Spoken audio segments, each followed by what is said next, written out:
Hey guys, this is Anime Ball Z here, and today we are going to be doing the second part of What If Goku Was Half Kryptonian. Please like the video if you haven't already and subscribe, it's totally free and you can unsubscribe whenever you want. There's nothing much else I'd have to say in the intro, so without further ado, let's get into the video. Slick talker since a jet. Winter time, all the time, ooh, yeah. Look at the way that I move, swag. Disrespectful and I'm rude, okay. I had cocaine in the school. It's plateauing at 6,000, Vegeta states, making a drop of sweat trickle down Nappa's cheek. His worried face turns to an anxious chuckle. Your scouter must be broken, a sane child of diluted blood cannot contend with me, Nappa shouts. However, Gohan uses his heat vision and it pierces right through his chest. The two beams just miss his heart, but he is certainly gravely injured. He falls from the skies and lands on his feet, coughing blood and grasping onto his chest in agony. He has a wary facial expression and falls to a knee weakened. However, he summons the energy to leap at Gohan in rage. Gohan's power is already dwindling and his mind is becoming clouded by fear once again. Just before Nappa can get to him though, Goku kicks him in the side of his body and hurls him through several rock hills, killing him. He lands and even in his suppressed state, his power level exceeds even 10,000. His power level is now 60,000 and he is capable of Kaioken times 10. This means that Vegeta basically stands no chance against him. So it's you, Kakarot, Vegeta says, while lifting from the rock that he laid upon. The two stand off and then fly off to begin their battle. Goku lifts his suppression to begin the fight and Vegeta is frozen in place as he sees the numbers showing up on his scouter. His power level reaches 60,000, his maximum, and Goku destroys the rock that he is standing on in his power-up. A single punch leaves Vegeta coughing out blood and gasping for air, but then Goku punches him through another rock gizzard to slam him into the floor. Goku remains in flight, slowly descending down to him, and Vegeta is taken aback by how powerful he really is. He crawls away, holding his chest in pain, and he summons the last of his remaining energy to release a fake moon into the sky.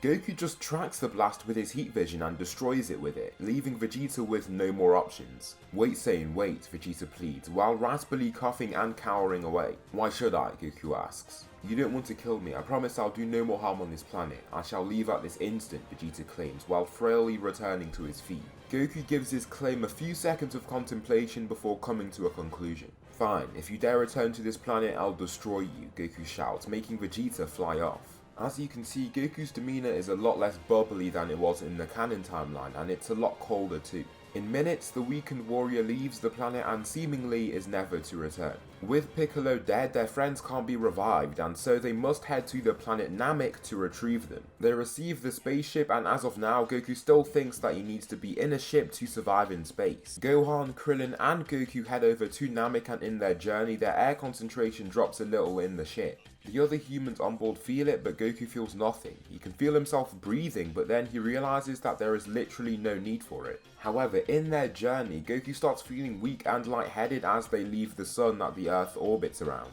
His power varies wildly as they come into close contact with neighbouring stars, and his power level surpasses even 100,000 as they cruise past a blue star. However, his power level drops to as low as 25,000 as they pass a red star. As they arrive on Namek, his power level returns to its usual 60,000 and they land on the planet. The soldiers that try to attack the crew are swiftly taken care of by Goku, who can take them out even with considerable suppression to his power. His power level still reaches 20,000 though, and this is a cause for concern with the Frieza force. His power level is high enough in that moment so that it's sensed by the scouters of Zarbon and Dodoria. Did you see that? A power level of 20,000 appeared in the distance. Do not fret, it must be some malfunction, it's nothing to worry about. You two surpassed that level anyway, don't you? Frieza says in his levitating pod. That is true, Dodoria says, before continuing their mission. Vegeta now has a power level of 20,000 just like in canon. He got beat up for less time, but the injuries he received were certainly life-threatening. This means he still defeats Kui with ease, but now he feels a little clueless about how someone like Goku could be so much stronger than he is. His abilities and his son's abilities are clearly from the other race that that makes up their genetics, so it makes the origin of their powers a source of curiosity for him. Scouting, Goku heads out alone as they find a Dragon Ball. Another Dragon Ball is heading to that area, and all they can assume is that there is another party trying to gather the Dragon Balls alongside them. However, Goku knows how strong he is and feels confident even when confronted with the possible threat of Frieza. He slowly traverses the planet with a suppressed power level, but he can still fly rather well, just at a much slower speed. He arrives at the scene and watches on as the Namekians are slaughtered. He can barely stand to watch this, and his Kryptonian blood is urging him to jump in there and help. After seeing Frieza, he stays put, but once he sees Dodoria about to kill Dende, that takes him over the edge. His power spikes up and he dives down there to then punch Dodoria away.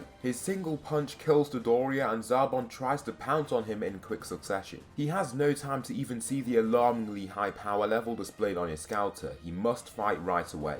He zooms forward and punches Zarbon in his face, but his slightly higher power level somehow allows him to maintain consciousness. Zarbon grabs his smarting cheeks and looks back to Goku, stunned. He almost can't believe how strong he is, and then he wipes the blood coming out of his mouth. With the time that he has, he begins to try and transform, but as he is doing so, Goku releases 2 beams of heat from his eyes that sever Zarbon in half. His scorched remains topple to the floor, and Goku simply looks up to face Frieza instead. The Emperor looks concerned as his 2 right-hand men have been taken out with complete ease, but his level of strength is too high for him to be bothered. The 2 formidable warriors face off against one another, and Frieza then decides to step out of his levitating pod. "You're proving to be quite the nuisance. I think I might have to kill you now," Frieza says. Goku's eyes begin glowing red after he says this. "Not if I kill you first," he replies, clenching his fists in anger.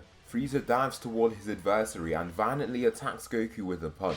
Frieza is simply way stronger than Goku is now, and so he is hurled through several buildings and is left with blood dripping out his mouth. However, due to the amazing healing factor he possesses from his Kryptonian DNA, his injuries fade rather quickly. Feeling just how strong Frieza is, Goku doesn't think twice about using his maximum power. He is aware of the warnings given to him by King Kai also, and he doesn't want to waste any time. He uses Kaioken times 10, and with a new power level of 600,000, he is actually stronger than Frieza in his current state now. Frieza doesn't even think twice about the transformation that he has used, and still believes that he is physically superior to him. Frieza tries to land a kick, but Goku catches his incoming leg and strikes him further away. Goku does not have much time with his Kaioken, and so uses relentless attacks coupled with his annoying heat vision. He also uses his adeptness at flight to try and disorient Frieza, and he does succeed in doing so several times. Goku then steps back after using such an exhaustive form, now panting. Frieza has many bloody wounds across his body, mainly from Goku's use of heat vision, and he looks furious. Frieza then screams and releases a massive aura while transforming. He grows to a monstrous size, then towers over Goku with a new power level of 1 million.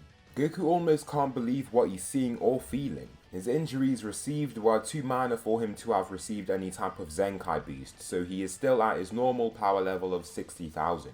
Goku knows that he stands absolutely no chance now, and he simply doesn't have the energy to use his Kaioken times 10 again. He feels like doing so, but he remembers the advice given to him by King Kai and that he would possibly be killed from trying to abuse his power. Instead of staying to fight, Goku zooms away with Dende at top speed and begins suppressing his power as he reaches further and further away from Frieza. Vegeta, upon watching Goku fly away, is beyond stunned. The key signatures he was picking up as the 2 fought was insane, and he almost can't believe how strong the Saiyan is. Just what is your second half hybrid, Vegeta thinks upon watching him fly. As he flies, however, he zooms forward toward him and is confident in the powers that he has attained. "Kakarot," he roars, making Goku stop in place. "Come on, Vegeta, now isn't the time for this," Goku says, unwilling to fight. To be honest, Goku knows that he can easily destroy him and simply wants to return to his base. Vegeta will simply be wasting his time if they were to begin battling. "Be quiet, Hybrid Saiyan, I've gotten stronger ever since our little scruffle," Vegeta claims, before he begins powering up.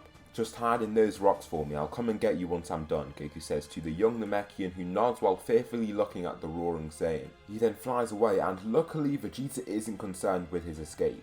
"Prepare to die," Vegeta shouts before diving forward to attack Goku. He throws the most powerful punch he can, and Goku takes the attack with ease. Along with his far superior power level, his Kryptonian side has given him a much more durable body, and so this punch feels like nothing to him. He then grabs his extended arm and then uses his heat vision to scorch his other arm. Vegeta bellows in pain, then Goku lands a single knee to his stomach that stops him right in place. Vegeta coughs out blood from receiving these 2 hits, then Goku holds him up by his undershirt to stop him falling. "If you bother me again, I'll do much worse," Goku states, before kicking him down into the calm waters below them. The once still waters then erupt as Vegeta is powerfully shot into them. Large waves are produced that crash into the adjacent rocks, and in a flash, Goku grabs Dende, then flies away back to where Bulma, Gohan and Krillin are.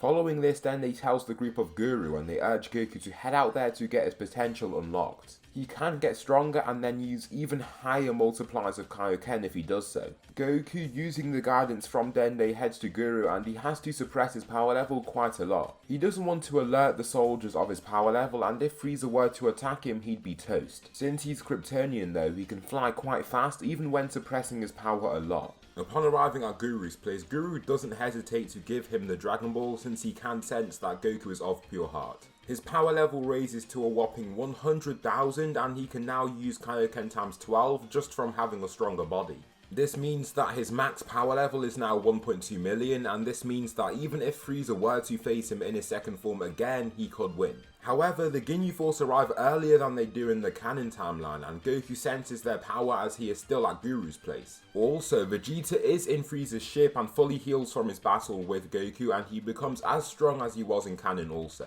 He releases himself from the constraints of the healing pod and is frightened by the power levels that he senses hurtling toward the planet. Since the Ginyu Force arrive earlier, Vegeta doesn't even have the time to take Frieza's Dragon Balls and escape. By the time the Ginyu Force arrive, Vegeta is still on board Frieza's ship. "Dende, you stay here and stay protected. I'll head back to get my friends," Goku says, standing on the edge of Guru's tower. "Stay safe, warrior," Nell says to him before he blasts away.